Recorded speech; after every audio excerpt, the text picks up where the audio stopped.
मुंबईमध्ये येणाऱ्या लोंढ्यांमुळे व्यवस्थेचा बोजवारा उडत आहे। परप्रांतीय लोंढ्यांमुळे मराठी माणूस उद्ध्वस्त होतोय। मैदानांच्या खाली पार्किंगचा प्रस्ताव दिला होता असं राज ठाकरे यांनी आपल्या मुलाखतीमध्ये म्हटलेलं आहे। मुख्यमंत्र्यांनी फक्त आश्वासन दिलं असंही राज ठाकरेंनी म्हटलेलं आहे। तर आज महामुलाखतीचा दुसरा भाग प्रसारित झाला आणि त्यामध्ये त्यांनी या संदर्भात टीका केली आहे।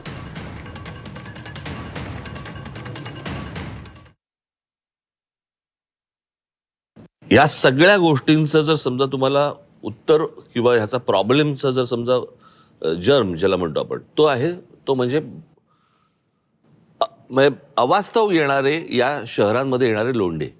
तुम्ही किती योजना चांगल्या करायला गेलात, हे लोंढे ज्यावेळेला येतात त्यावेळेला हे सगळं तुमच्या योजना विस्कटल्या जातात।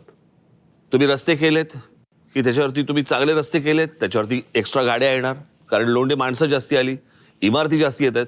आता साधी गोष्ट आपण लक्षात घेऊया, आपण ज्या प्रकारे आता मुंबईमध्ये किंवा आपल्या सगळ्याच ठिकाणी जी रिडेव्हलपमेंट सुरू आहे, म्हणजे एका इमारतीमध्ये साधारणपणे 20 लोक राहत होते, तिकडे आता 200 माणसं 400 माणसं राहायला आली।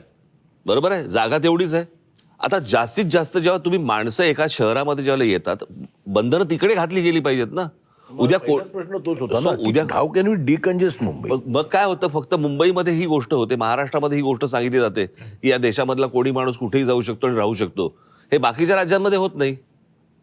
4-5 महिने झाले असतील मी मुख्यमंत्र्यांना भेटलो होतो एक योजना घेऊन, वाहतुकीची वाचली होती। ती पार्किंगची योजना होती आणि इतकी सिंपल योजना आहे ती, ज्याच्यामध्ये मी त्यांना सांगितलं होतं की काही महत्वाचे मोक्याचे मैदानं काढा।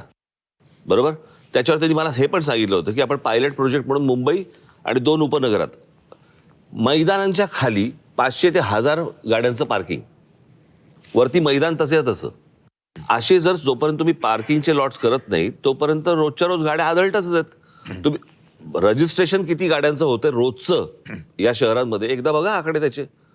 आणि फुटपाथला जर समजा आपण पिवळा आणि काळा, म्हणजे फुटपाथ जे असतात ते पिवळा आणि काळा म्हणजे पार्किंग, आणि काळा आणि लाल दगड त्याचा तो म्हणजे नो पार्किंग, बोर्ड लावायची गरजच नाही तुम्हाला। सोप्या सोप्या गोष्टी आहेत, महिनाभरात ताबडतोब करून टाकू असं म्हणून मला सांगितलं।